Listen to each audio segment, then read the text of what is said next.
ලොරියට ඇල්ලුවා අදට මල්ලලා කතා කරන්න මං ගා වීඩියෝ එක තියෙනවා යාළුවා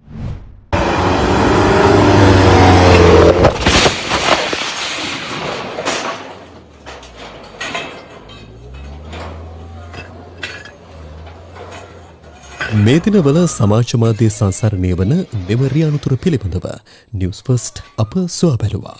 මෙම අනතුර සිදුව තිබෙන්නේ පන්නල කඳාන ගෙදර කෝංගොඩ ප්‍රදේශයේ. ඊයේ සිදු වූ මෙම අනතුරින් කාන්තාවක් තුවාල ලබා ඇති අතර මේ වන විට සඳලංකාව රෝහලේ ඇය ප්‍රතිකාර ලබමින් සිටිනවා.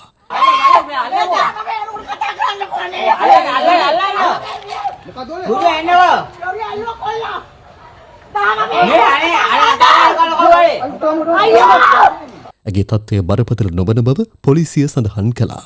අනතුර සම්බන්ධයෙන් ලොරි රථයේ රියදුරු අත්අඩංගුවට ගෙන තිබෙනවා.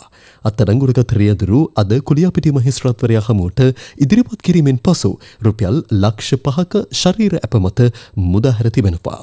ඔහුගේ රියදුරු බලපත්‍රයද తాවකාලිකව අත්හිටුවා තිබෙනවා. නඩුව ලබන ජනවාරි 28 වෙනිදා යලි කැඳවන අතර අනතුර සම්බන්ධයෙන් වැඩිදුර විමර්ශන කඳානේ ගෙදර පොලිසිය විසින් සිදු කරනු ලබනවා.